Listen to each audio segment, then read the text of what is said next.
The coffee had already gone cold in my hand by the time I noticed the front porch light was off, which didn't make sense because Laura had told me at exactly 9:12 a.m. that her father had collapsed and they were rushing him home.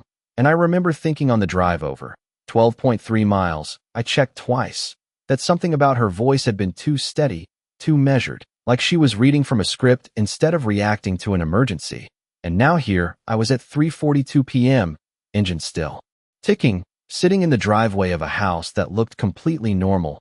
No ambulance, no extra cars, no movement behind the curtains, just the quiet hum of a suburban afternoon that didn't match the story I'd been told. And that was the moment my chest tightened, not from panic, not yet, but from recognition, the kind that comes slowly, like a number not adding up in a ledger you've trusted for years. And I set the coffee cup down in the holder, my hand steady, too steady, and stepped out of the car, the gravel crunching under my shoes louder than it should have been, like the sound didn't belong to me, like I was already somewhere else. And as I walked up the 3 concrete steps to the front porch, I noticed the second thing that didn't fit. The door wasn't fully closed, just resting against the frame, maybe half an inch open, and from inside I heard something I hadn't expected at all. Laughter, not nervous laughter, not the kind people use to fill silence around bad news, but real laughter, relaxed, casual, the kind you hear at a dinner table on a Friday night. And I stopped right there, one foot still on the second step, and listened, really listened. Because after 32 years in finance, I've learned that the truth usually shows up in the details people don't think matter, the tone, the timing, the pauses. And what I heard next made the air leave my lungs in a way I hadn't felt since the day Margaret died in 2021, that same hollow space opening up in my chest. Because Laura's voice came through the door clear as if she were standing beside me, calm, almost amused, and she said, "He still thinks it's about my dad." And there was a pause, 2 seconds maybe, followed by a man's voice I didn't recognize, younger, confident, and he laughed, a short, sharp sound, and said, "6 months, Laura. 6 months, and he hasn't questioned a single transfer." And I felt my fingers tighten around nothing, because I hadn't brought anything with me except the keys in my pocket. And then a third voice joined in, softer, familiar, "Emily," and she said, "He won't.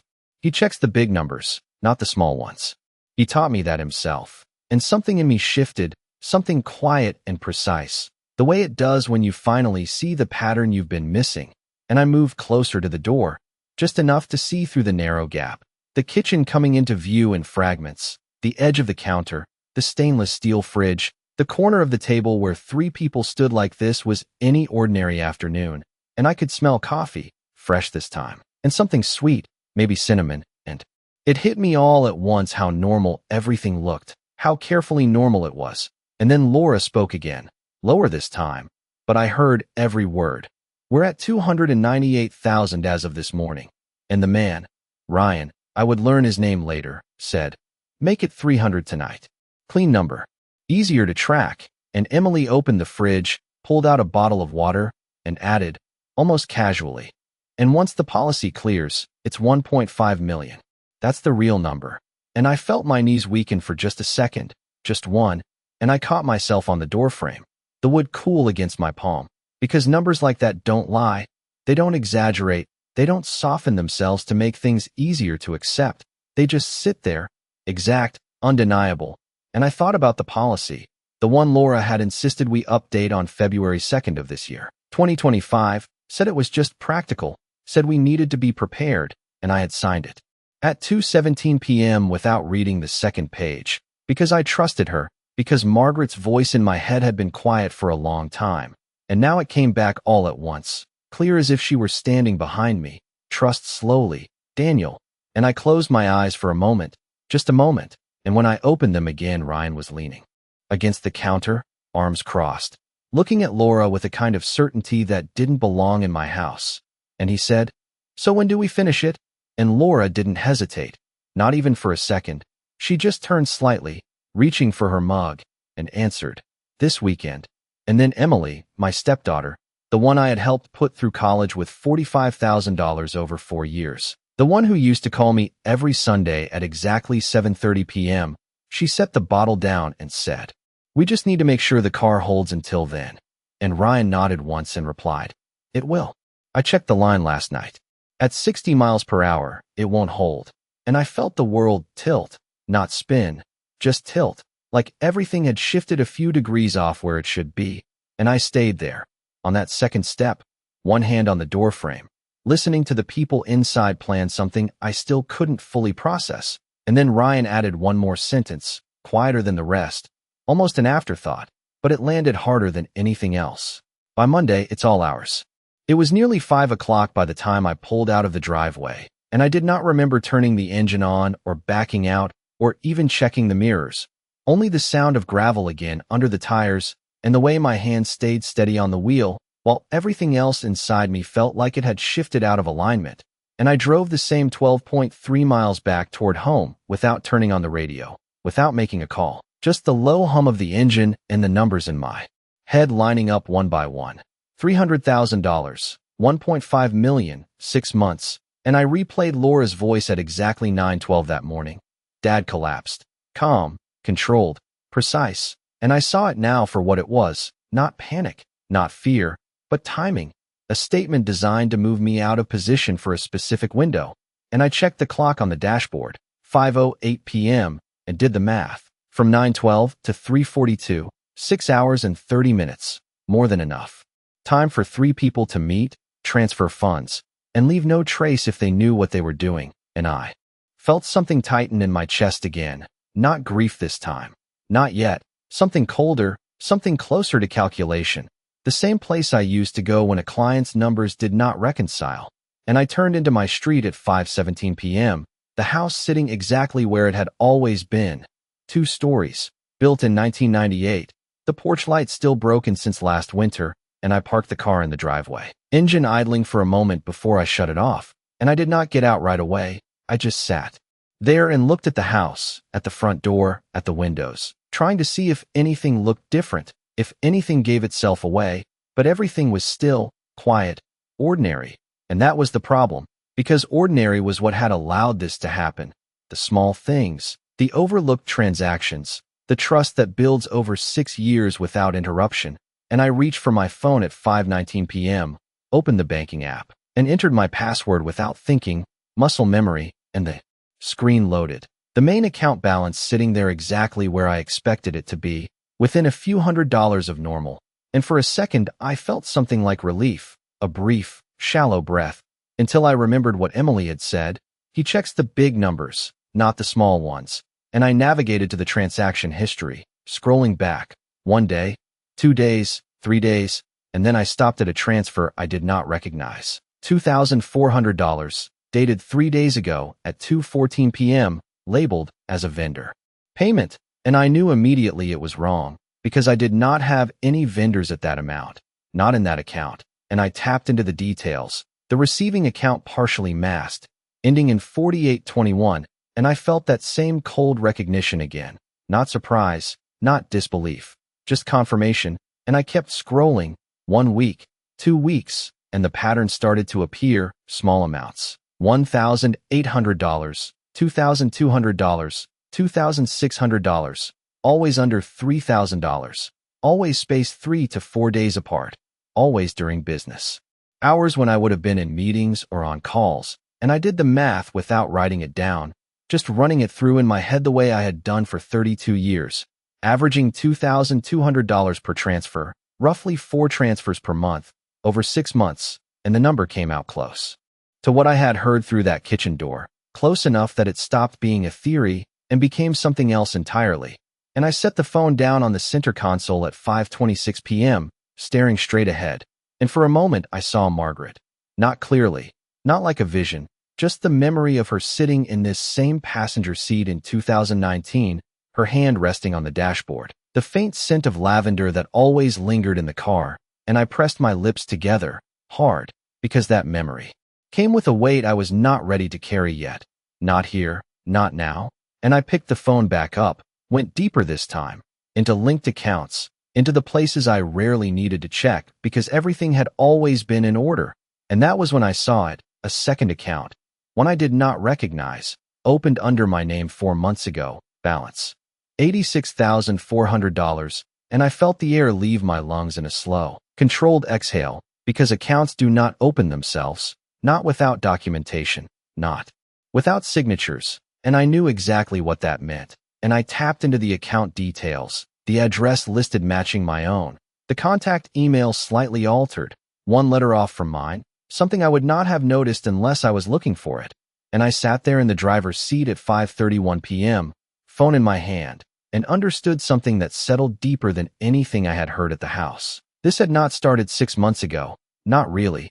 This had been building, quietly, carefully, step by step, and I had been there the entire time, signing forms, approving changes, trusting the person sitting across from me at the kitchen table, and I closed my eyes for a second, just one, and when I opened them again the screen was still there, the numbers still exact, still undeniable, and my phone vibrated in my hand at 5:33 p.m., a message notification lighting up the screen, not from Laura, not from Emily, but from a number I did not have saved, and I hesitated for a moment before opening it, just long enough to feel the shift again, that tilt in the world that had started on the front steps, and then I tapped the message and read the single line that appeared on the screen. Mr. Mercer, this is Officer Daniel Ruiz with Portland Police. We need to speak with you about a report filed at 4:58 p.m. regarding possible tampering with your vehicle. It was just past 6:20 when I turned the engine back on and pulled out of my driveway again. The phone still resting on the console with Officer Ruiz's message open on the screen, and I did not call him back, not yet, because there was something else I needed to confirm first, something that had been forming quietly in the background of everything I had just seen. And as I drove the 2.3 miles toward Maple Street where the small cafe sat on the corner, I kept my speed exactly at 30 miles per hour, not because I was cautious, but because I was calculating, replaying the sequence in my head, the timing, the transfers, the voices in that kitchen, and the mention of the car. And when I reached the cafe parking lot at 6:27 p.m., I did not pull into a space right away. I circled once, slowly, scanning the area the way I used to scan financial statements for inconsistencies, looking for patterns that did not belong. And then I saw her, Laura, seated at a table near the window, her posture relaxed, her hands wrapped around a coffee cup, and across from her sat the man from earlier, Ryan, younger than I had expected, maybe early 30s, wearing a dark jacket, leaning forward as he spoke, and I parked across the street, exactly 140 feet away, far enough to remain unnoticed, but close enough to observe, and I stepped out of the car at 6:30 p.m., the evening air cooler now, carrying the faint smell of roasted beans from the cafe, and I crossed the street without rushing, blending into the foot traffic of a Thursday evening. Two couples passing me on the sidewalk, a woman walking her dog, all of them moving through their lives unaware that mine had shifted completely in the span of a few hours. And I positioned myself near the side window, partially obscured by a metal column, close enough to hear fragments of conversation when the door opened, and I waited, patient, the way I had learned to be over decades of watching markets move in increments, not leaps. And at 6:35 p.m. the cafe door opened as a customer exited, and for a brief second their voices carried out clearly, Ryan saying, "Tonight, before 9, same account," and Laura replying, "Keep it under 3,000 again," and the door closed, cutting off the rest. But it was enough, more than enough, and I felt my jaw tighten, not in anger, not yet, but in recognition, confirmation layered over confirmation, and I checked my watch. 6:36 p.m., and stayed where I was, watching as Ryan reached into his jacket pocket and pulled out a small envelope, plain white, no markings, and slid it across the table toward Laura, who took it without hesitation, opening it just enough to glance inside before folding it once and slipping it into her bag, her movements smooth, practiced, like this was not the first time, not the second, but one of many, and I thought about the pattern I had seen on my phone, the consistent amounts, the spacing, the precision, and I understood now that this was not improvisation. This was structure, and at 6:42 p.m. Laura stood, adjusting her coat, and Ryan stood with her, saying something I could not hear, and they moved toward the door together, and I stepped back slightly, turning my head as if checking my phone, avoiding direct eye contact as they passed within 10 feet of me, close enough that I could see the calm expression on Laura's face, no trace of concern, no sign of the emergency she had described just hours earlier, and they walked to the parking lot, Ryan heading toward a dark sedan, Laura toward her own car, and I waited until they were both inside before moving again, following at a distance, maintaining 2 car lengths as they pulled out onto the street at 6:45 p.m., and I kept my headlights off for the first block, then turned them on as I merged into traffic, just another vehicle in the flow. And we drove for exactly 1.8 miles before Laura turned into a small strip mall, the kind built in the early 2000s, with a pharmacy on one end and a bank branch on the other. And she parked near the entrance at 6:52 p.m., stepping out and heading directly toward the bank, and I parked 2 rows back, engine off, watching as she disappeared inside. And I checked the time again, 6:53 p.m., and did the math. The bank would close at 7 p.m., giving her 7 minutes, enough time for a quick transaction, not a consultation, not a meeting, and I stepped out of my car at 6:55 p.m., walking toward the building, keeping my distance, and through the glass I could see her at the counter, speaking with the teller, handing over the envelope I had just seen, and the teller nodded, processing something on the screen, and I felt that same cold clarity settle in, the kind that replaces emotion with focus, and I turned slightly, pretending to check my phone again, and that was when I heard a voice behind me, familiar, low, Harold Bennett from 2 houses down, who had apparently followed me in his own truck without me noticing, and he said quietly, "Daniel, I saw someone under your car last night at around 10:40 p.m. I thought it was you at first, but it was not, and I wrote down the license plate, just in case." It was just after 9 o'clock the next morning when I walked into Benjamin Clark's office on 5th Avenue, the glass door closing behind me with a soft click that sounded louder than it should have. And I remember noticing the clock on the wall immediately, 9:05 a.m., because I needed something precise, something fixed, something that was not shifting under my feet the way everything else had been for the past 12 hours. And Benjamin looked up from his desk, his expression changing the moment he saw my face, not alarmed, not surprised, just attentive in a way that comes from 35 years of watching people walk in with problems they do not yet fully understand. And he said, "Daniel, you look like you have not slept." And I sat down across from him without answering right away, placing my phone on the desk, screen still showing the transaction history, and for a second I just looked at it, the numbers, the dates, the pattern, and then I said, "I need you to look at something," and I slid the phone toward him, and he picked it up, adjusting his glasses slightly as he scrolled, his movements slow, methodical, and the room was quiet except for the faint hum of the air conditioning and the occasional sound of traffic 3 floors below, and I watched his face as he moved through the data, the small changes, the subtle tightening around his eyes, the pause when he reached the linked account I had found the night before, and at 9:12 a.m. he set the phone down carefully, aligning it with the edge of the desk, and said, "This is not random." And I felt something settle in my chest at that. Not relief, not yet, but confirmation that I was not misreading what I had seen.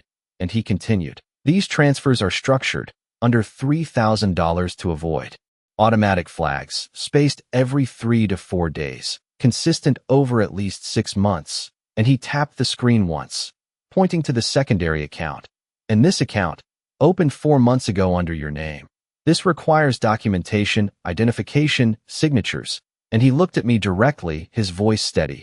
"Did you authorize this?" And I shook my head once, slowly, and said, "No." And the word felt heavier than it should have, like it carried more than just a denial, like it carried 6 years of something I had believed was stable. And Benjamin leaned back slightly in his chair, folding his hands, and said, "Then this is fraud, Daniel, organized fraud." And he paused for a moment, studying me, and then asked, "Who has access to your documents, your identification, your accounts?" And I opened my mouth to answer and stopped, because the answer was simple and complicated at the same time, and I said, "My wife." And the word sat there between us, heavier than anything else I had said. And Benjamin nodded once, not surprised, not judgmental, just acknowledging the direction this was going. And he reached for a legal pad at 9:18 a.m., writing down a few notes, the sound of the pen against paper sharp in the quiet room. And he said, "Tell me everything, from the beginning, with times, dates, numbers." And I did, starting with the call at 9:12 a.m. the previous day, the drive at 3:42 p.m., the voices I heard, the amounts mentioned, the account I discovered at 5:31 p.m. The message from Officer Ruiz at 5:33 p.m. and the meeting at the cafe at 6:30 p.m. And as I spoke, I noticed something in myself, a shift from confusion to structure, from reaction to analysis. The way I used to reconstruct timelines for clients when something went wrong, and Benjamin listened without interrupting, only occasionally asking for clarification. What exact amount did you hear? What time did she enter the bank? How long was she inside? And I answered each question as precisely as I could, because precision was the only thing that still felt reliable. And when I finished at 9:34 a.m., he set the pen down and looked at me for a long moment before speaking, and when he did, his voice was quieter, more deliberate. You said you have been married to Laura for 6 years, and I nodded. And he continued, and you mentioned a business, a spa, that failed. And I felt my stomach tighten slightly, because I had not mentioned that yet, not directly, but it was there, in the background of everything. And I said, she lost it in March of last year, 2024, about $118,000 in debt. And Benjamin nodded again, writing the number down, and said, that is a trigger, Daniel, a very specific one. And if this started roughly 18 months ago, that aligns with financial pressure turning into structured action. And he tapped the pad lightly. But this is not just about recovering losses. And he looked back at me, his eyes steady.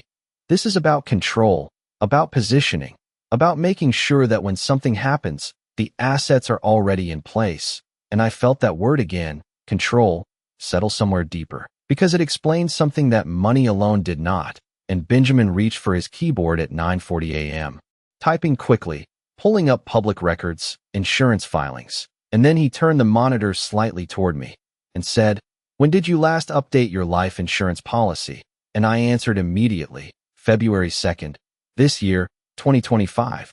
And he nodded, clicking through the document. And then he pointed to a line on the screen, his finger steady, here.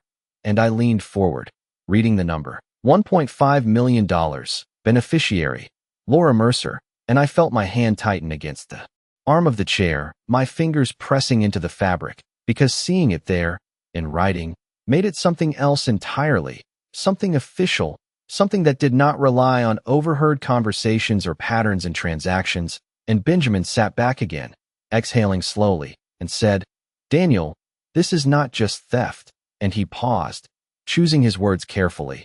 This is preparation. And the room went quiet again, the clock on the wall ticking from 9:44 to 9:45, and I could hear my own breathing, steady but shallow. And I thought about Margaret for a moment, the way she used to say trust slowly, and I realized how quickly I had ignored that, how easily I had replaced it with something more convenient. And I pressed my hand briefly against my mouth, just for a second, because the weight of it all pressed in at once. 6 years, $118,000, 300,000 transferred, 1.5 million waiting. And I lowered my hand again, straightening in the chair, because whatever this was, it was not finished yet. And Benjamin leaned forward slightly, his tone shifting back to professional clarity, and said, the question now is not whether something is happening.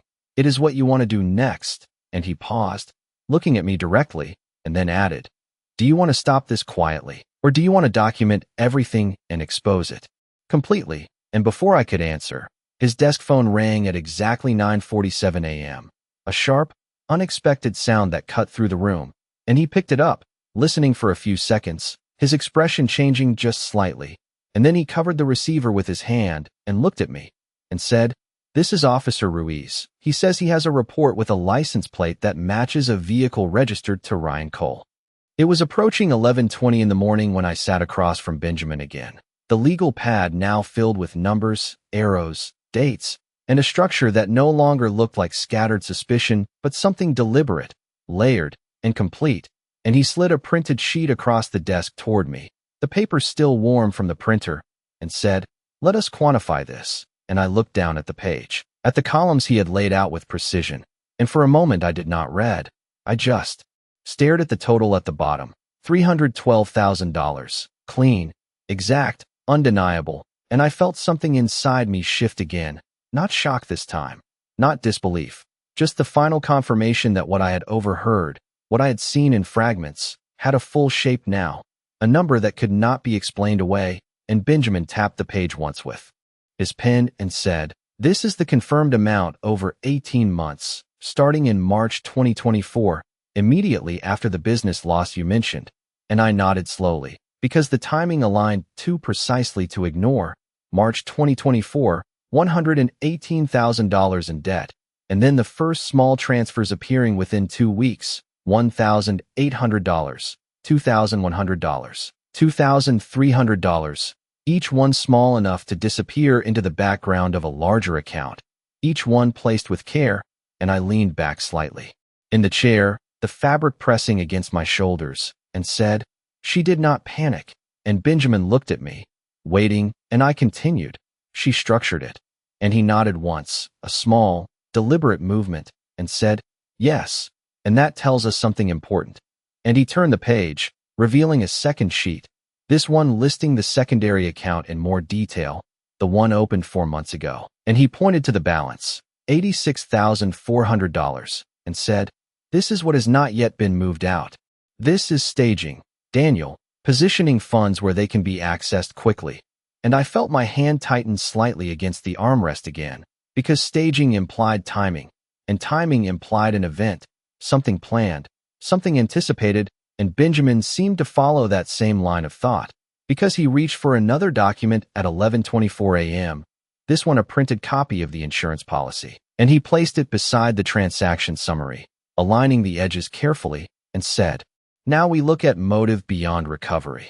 And I leaned forward, my eyes moving between the 2 pages, the $312,000 already taken, the $86,400 waiting, and the policy amount, $1,500,000, and the dates, February 2nd, 2025, policy updated, March 2024, transfers begin. And I felt the pattern lock into place, not as separate elements, but as one continuous structure, and I said quietly, "This is not about fixing the loss," and Benjamin responded immediately, "No, it is about controlling the outcome." And the word control landed again, heavier now, more defined, because it was no longer abstract. It was attached to specific actions, specific numbers, and specific timing.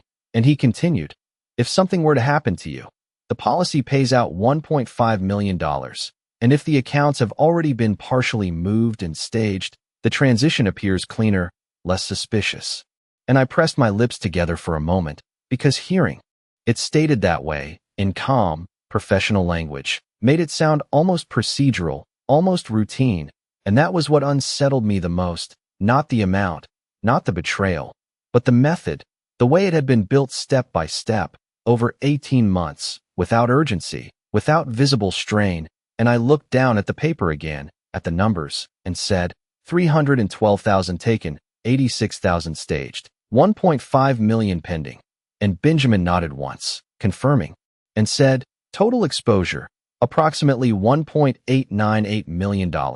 And he paused, letting the number settle in the room, and I felt my breath catch slightly, not sharply, just enough to remind me that this was no longer theoretical.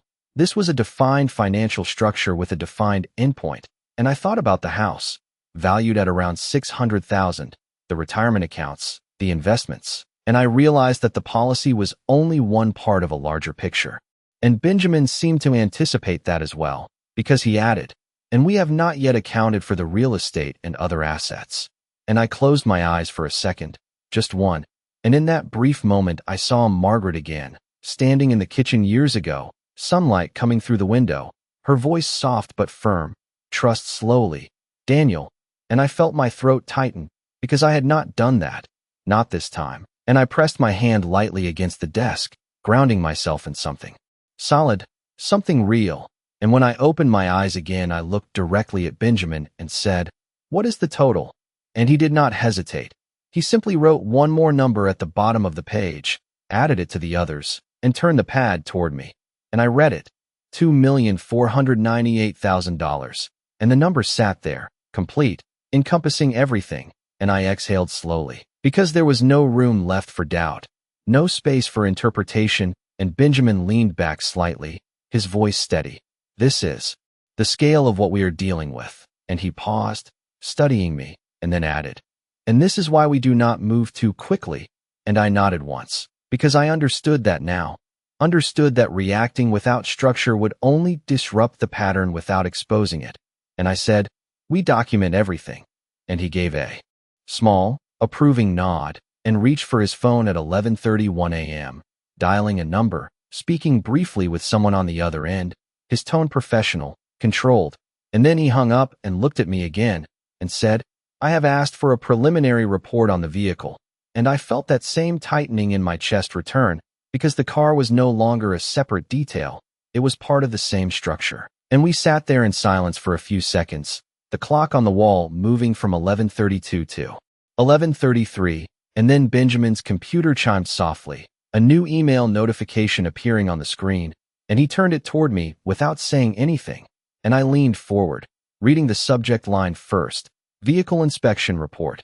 Mercer, Daniel," and then the first line of the message. "Inspection conducted at 10:02 a.m. confirms that the brake line on the rear axle was severed approximately 2 inches from the junction, consistent with deliberate tampering." It was just after 7:12 in the evening when I found myself standing in the shadow of my own garage, the door partially open, the overhead light casting a narrow strip of yellow across the concrete floor, and I had not planned to come back here so soon. But after reading the inspection report at 11:33 that morning, after seeing the words "deliberate tampering" in plain text, something in me had shifted from observation to verification, and I needed to see it myself, needed to confirm that the line between suspicion and fact had already been crossed, and I stepped inside slowly, the air cooler than outside, carrying the faint scent of motor oil and something else, something familiar, lavender, just barely there. And for a second I stopped moving, my hand resting against the side of the car, because that scent had not been here in years, not since Margaret passed in 2021. And it hit me in a way I was not prepared for, sharp and immediate, and I pressed my eyes closed. Just for a moment, my hand tightening against the metal, and the memory came back in fragments. Her standing here in 2019, handing me the keys to this same car, smiling, saying, "It is not about the car, Daniel. It is about knowing you will get home safely."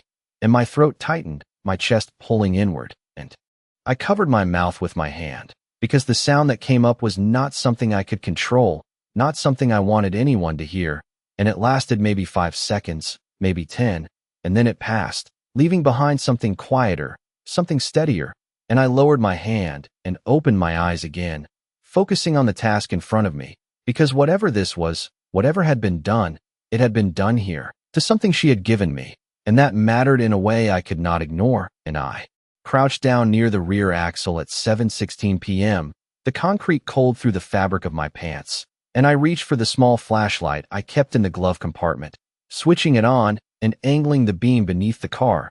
And it did not take long, not more than a few seconds, because once you know what you are looking for, the pattern reveals itself quickly, and there it was, exactly where the report had said, 2 inches from the junction, the brake line cleanly cut, not torn, not worn, but cut with precision, and I felt that same controlled exhale leave my lungs, not sharp, not sudden, just a steady release of something that had already been decided. And I sat back on my heels, the flashlight still in my hand, the beam resting on the severed line, and I said it quietly, not to anyone in particular, just to make it real. This was done on purpose, and the words sounded flat in the space, absorbed by the concrete and the metal, and for a moment I stayed there, looking at it, not thinking, not analyzing, just allowing the reality of it to settle into place. And then I heard it, voices, faint at first, coming from the other side of the house, near the driveway, and I froze, the flashlight still in my hand, the beam angled downward, and I listened, because the sound did not belong to the quiet I had expected, and after a second the words became clear enough to distinguish Laura's voice, lower than usual, but unmistakable, and another voice with her, Ryan, and I moved.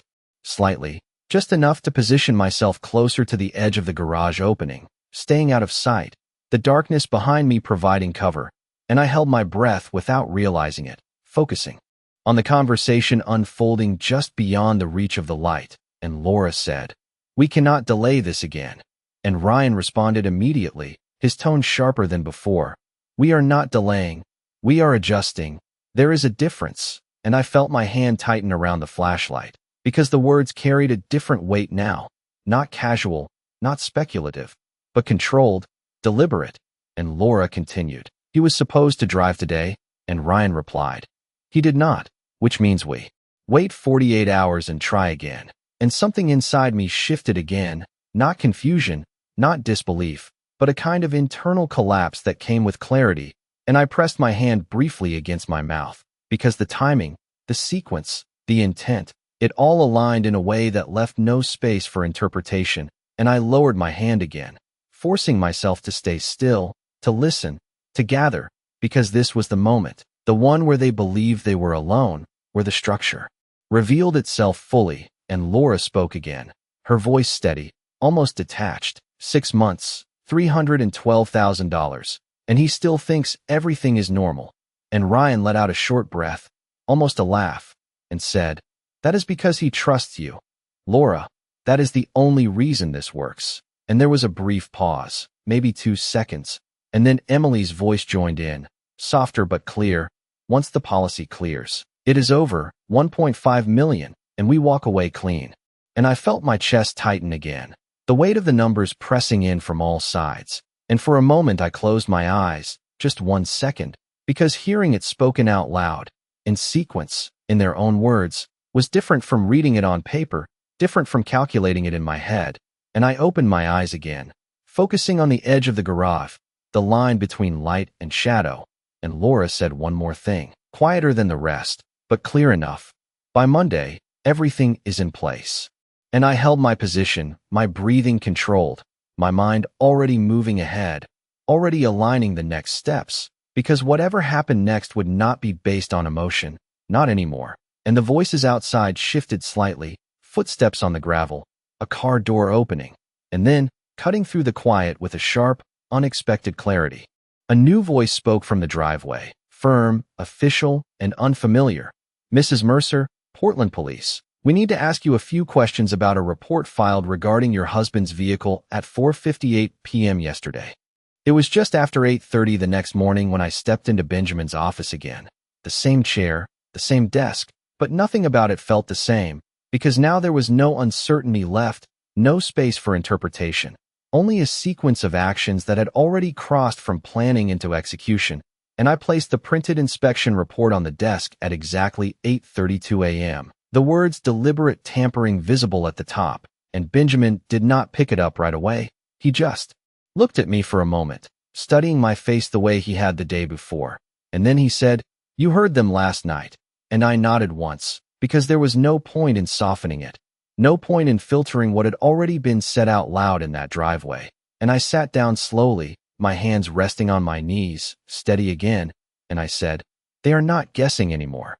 And he leaned forward slightly, folding his hands, and asked, "What exactly did they say?" And I repeated it, the timing, the amounts, the 48 hours, the plan to try again. And when I finished, the room went quiet for a few seconds, the clock on the wall moving from 8:34 to 8:35, and Benjamin reached for his pen, tapping it once against the desk before speaking.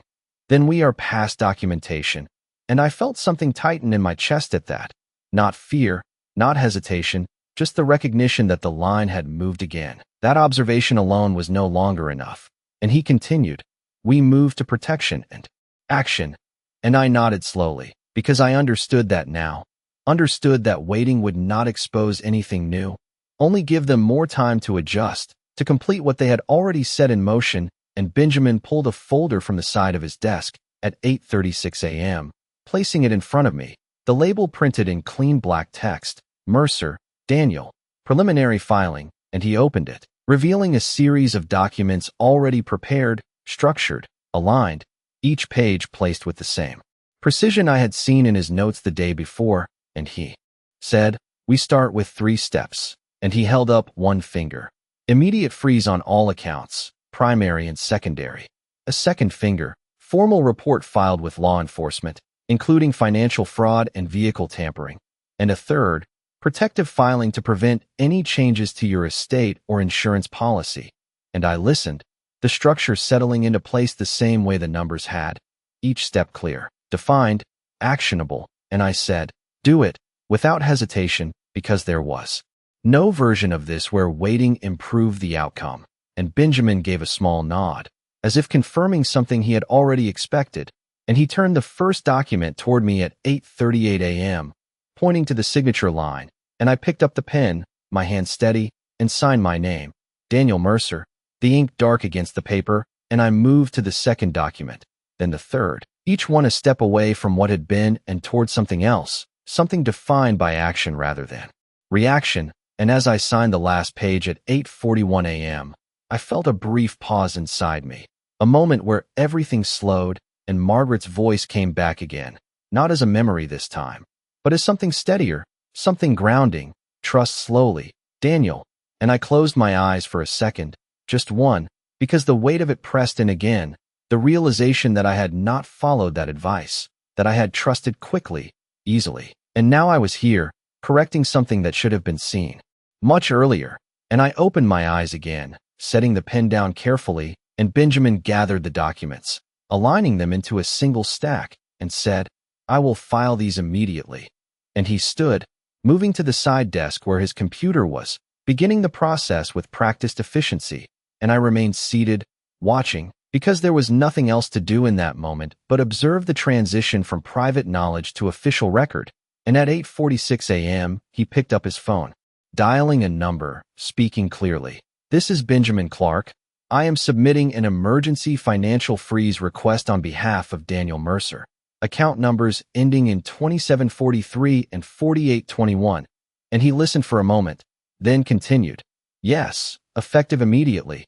And I felt something shift again, not inside me this time, but in the structure around me, like a system, locking into place. And when he ended the call, he turned back to me and said, "It is done." And I nodded once, because there was nothing else to say. And for a moment we both sat there in silence, the room steady, the process moving forward exactly as it should. And then his computer chimed softly at 8:49 a.m., a new notification appearing on the screen, and he glanced at it, his expression changing just slightly. Not alarm, not concern, just a shift. And he turned the monitor toward me, without speaking, and I leaned forward, reading the message that had just come through, a banking alert, time-stamped 8:48 a.m., and the text was short, precise, and final. Transfer attempt declined. $27,800 initiated from secondary account ending 4821 at 8:47 a.m. Access attempt logged under user IDL.Mercer. It was a little past 6:15 that evening when I unlocked the front door and stepped inside. The house quiet in a way that felt deliberate rather than peaceful, and I noticed immediately that the kitchen lights were already on, casting a warm glow across the counter as if someone had been waiting. And I set my keys down in the same spot I always had, the small ceramic dish Margaret had bought in 2018. And for a moment my hand lingered there, the edge of the dish cool against my fingers, because everything about this place still carried traces of what it used to be. And then I heard her voice from the living room, calm, controlled, exactly the same tone she had used at 9:12 a.m. the day before. "You are home early." And I turned, stepping into the room at 6:16 p.m., and Laura was standing near the window, her arms crossed loosely, her expression composed, as if this were any ordinary conversation. And I looked at her for a second before answering, not rushing, not reacting, just observing. And I said, "I had a meeting this morning." And she nodded once, her gaze steady, and replied, "I tried to move some funds earlier, something did not go through." And there it was, direct, not hidden, not disguised, and I felt a small, controlled exhale leave my lungs, because the shift had already happened, the moment where she stopped pretending everything was normal and moved into something else, something closer to confrontation. And I walked past her slowly, moving toward the kitchen, keeping my movements measured, and I said, "Yes, the accounts are frozen." And there was a pause behind me, 2 seconds, maybe 3, and then she spoke again, her tone slightly sharper now. "You froze them." And I turned back to face her, leaning lightly against the counter, and said, "I protected them." And she let out a small breath, not quite a laugh, not quite frustration, and said, "You always do this, Daniel. You overreact. You assume the worst." And I felt my hands remain steady at my sides, which surprised me, because there was a time when a sentence like that would have pulled something emotional out of me. But now it just sat there, something to be evaluated, not felt. And I replied, $312,000 over 18 months is not an assumption. And her expression shifted slightly at that. Not shock, not denial, just a recalibration. And she stepped closer, reducing the distance between us to about 8 feet, and said, "You went through my accounts." And I shook my head once and said, "No, I went through mine." And the distinction hung in the air for a moment. And then she said, more quietly, "You do not understand what you are looking at." And for the first time since I had walked in, I felt something tighten in my chest, not because of what she said, but because of how she said it, the certainty, the assumption that there was still a version of this where she controlled the narrative. And I straightened slightly, my voice even, and said, "Then explain it." And she hesitated for a fraction of a second, just enough to register. And then she spoke, her words measured, deliberate. "The spa failed in March 2024, $118,000 in debt. I had no options, Daniel, none." And I watched her closely as she spoke, because this was the first time she had placed a number on it out loud, the first time she had connected the beginning of this to something specific. And she continued, "You were going to restructure everything, move assets, change the accounts. I would have had nothing." And I felt that word again, nothing, settle into place, because it explained part of it, not all of it, but enough to see the starting point. And I said, "So you started taking money." And she did not deny it. She simply said, "I adjusted the flow." And I felt a brief internal collapse at that, just a second where the weight of the language pressed in, because to her this was not theft, not betrayal. It was adjustment, something technical, something justified. And I pressed my hand lightly against the counter, grounding myself again, and then I said, "And the insurance policy." And she did not look away, not even for a moment. She just said, "That was security." And I felt my breath catch slightly, because the word security did not belong in the same sentence as $1.5 million tied to my name. And I said, "Security for what?" And she stepped closer again, now about 5 feet away, and her voice dropped just slightly. "For control, Daniel, for stability, for not being at the mercy of your decisions." And there it was, the third piece, the one that had been sitting beneath everything else, not just money, not just recovery, but control. And I nodded once, slowly, because I understood it now, understood the structure, the sequence, the intent. And for a moment neither of us spoke, the room quiet except for the faint hum of the refrigerator.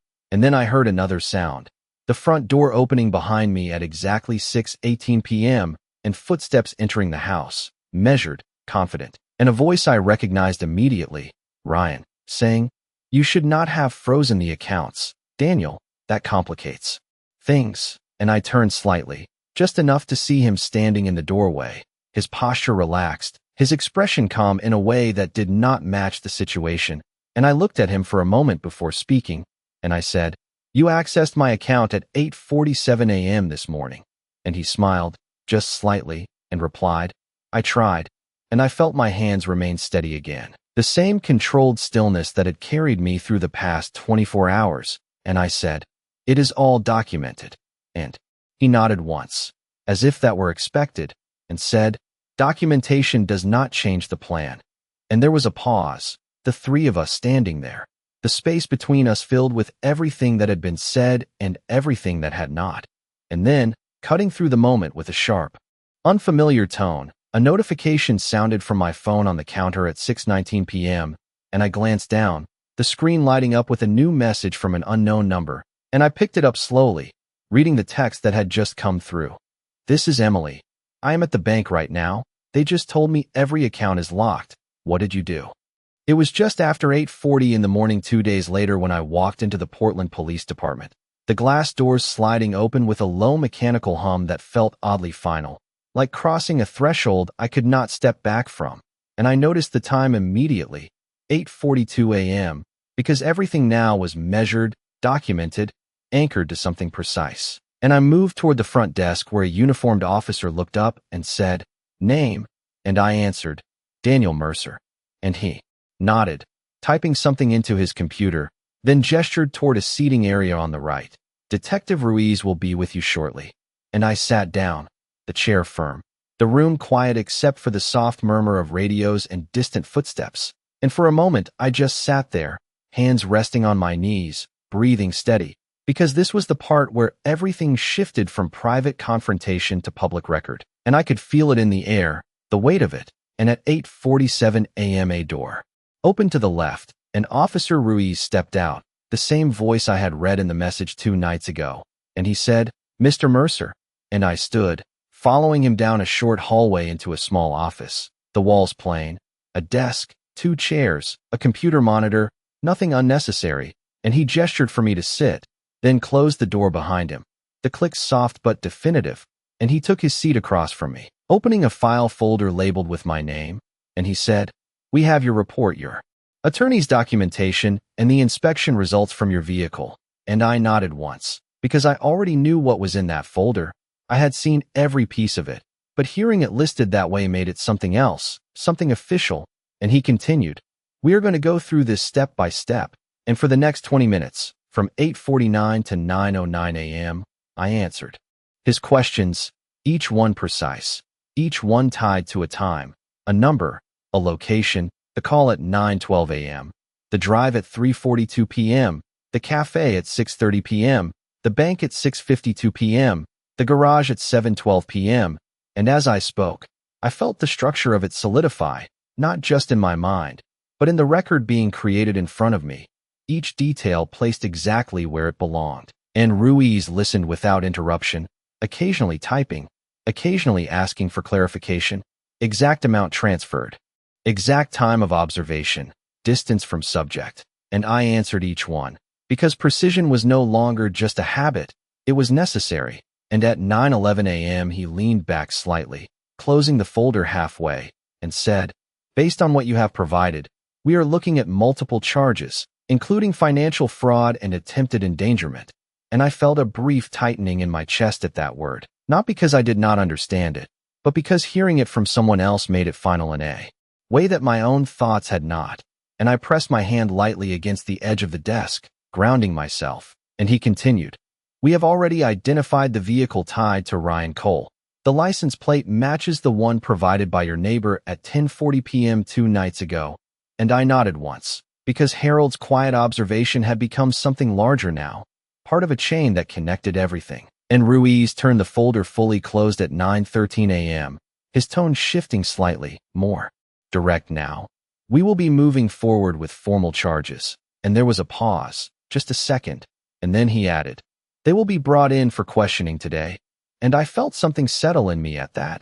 Not satisfaction, not relief, just a sense that the process had moved beyond me, that it was now in the hands of something structured, something external, and I nodded again, saying quietly, "Understood." And Ruiz stood, extending his hand briefly, and I shook it, the gesture simple, procedural, and then he said, "You did the right thing by documenting everything before acting." And I did not respond to that, because right and wrong felt less clear than they had once been, replaced by something more measured, more controlled, and I left the office at 9:17 a.m., walking back through the hallway, through the glass doors, and into the morning light, the air cooler than it had been 2 days ago, or maybe it just felt that way. And I stood there for a moment, on the steps of the building, looking out at the street, cars passing, people moving, everything continuing as if nothing had changed, and I realized that for everyone else, nothing had. And I reached into my pocket, pulling out my phone, checking the time again, 9:19 a.m., and there were no new messages, no missed calls, just a blank screen that felt almost unnatural after the past 48 hours. And I slipped the phone back into my pocket, turning toward my car, parked about 30 feet away, and as I walked, I felt that same quiet steadiness return, the one that had replaced the initial shock, the one that allowed me to move forward without hesitation. And I opened the driver's door, sliding into the seat, the interior familiar, unchanged. And for a second I just sat there, hands on the wheel, looking straight ahead, and then I started the engine at 9:21 a.m., the sound low, consistent, and I pulled out of the parking space, merging into traffic, heading back toward the house, because there was nothing else to do now but wait for the process to unfold. And I had just reached the intersection at 5th and Alder, exactly 0.6 miles from the station, when my phone vibrated in the center console, and I glanced down briefly, the screen lighting up with a new notification, a voicemail transcription from an unknown number. timestamped 9:20 a.m., and I tapped it open, reading the single line that appeared. "This is Laura Mercer. I think there has been a misunderstanding. We need to talk before they take Ryan in." It was close to 5 in the afternoon 90 days later when I stood in the same garage, the door fully open this time, sunlight stretching across the concrete floor in a long, clean line that felt different from the narrow strip of light I had stood in that night. And I held the brake line in my hand, the same piece that had been removed and sealed as evidence on March 28th at 10:02 a.m., now returned to me in a small evidence bag that I had opened just minutes ago at 4:53 p.m., and it looked smaller than I remembered, less significant, almost ordinary, just a black line, cut cleanly 2 inches from the junction. But I knew better now, knew what it had represented, what it had nearly allowed to happen, and I turned it over once in my fingers, the material light, flexible, and I set it down carefully on the workbench beside me, because I did not need to hold it anymore to understand it, and the garage was quiet, completely quiet, no voices, no footsteps, no movement outside, just the faint sound of a car passing somewhere down the street and the distant hum of a lawnmower 2 houses over, and I leaned back slightly against the bench, my hands resting at my sides, steady, and I looked around the space, at the shelves, the tools, the places where everything used to be shared, and I noticed the absence more than anything else, the empty spaces where Laura's things had been, the lack of movement, the absence of voices. And it did not feel like loss the way I had expected. It felt like clarity, like a room that had finally been cleared of something that did not belong. And I checked my watch for 57 p.m. because I still did that, still anchored myself to time, even now.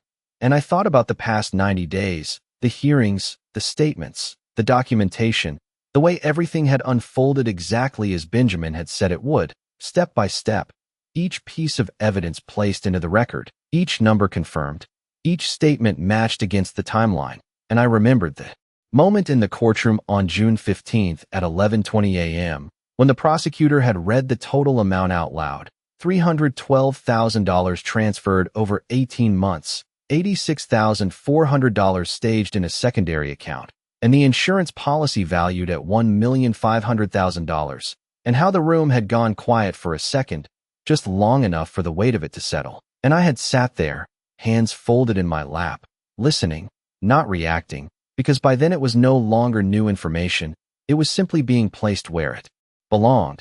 And I thought about Emily as well, the way she had looked during the proceedings, not angry, not defiant, but uncertain, like she was seeing something clearly for the first time, and I felt a brief tightening in my chest at that, not enough to break the surface, but enough to remind me that not everything in this had been simple, not everything had been cleanly defined, and I exhaled slowly, the air steady, controlled, and I reached for the small ceramic dish on the shelf near the door, the one Margaret had bought in 2018, and I held it for a moment, the edges smooth under my fingers, and I could almost smell the lavender again, faint, distant, but present enough to anchor me. And I said it quietly, not as a question, not as a statement, just as something that needed to be said. "You were right." And the words did not echo, they did not linger, they simply existed in the space, and then settled, and I set the dish back down, exactly where it had been, and I straightened, looking once more at the brake line on the bench, at the small, precise cut that had carried so much weight, and I realized that I did not feel anger anymore, not toward Laura, not toward Ryan, not even toward the situation itself. What I felt was something quieter, something more final, the absence of uncertainty, the absence of questions, and I turned toward the garage door, stepping out into the driveway at 5:01 p.m., the sunlight warmer now, the air carrying the scent of cut grass and something faintly floral from a nearby garden, and I walked a few steps down the driveway, stopping near the edge where it met the street, and I looked out, not searching for anything, just observing, the same way I always had, and for a moment I stood there, doing nothing, because there was nothing left to do.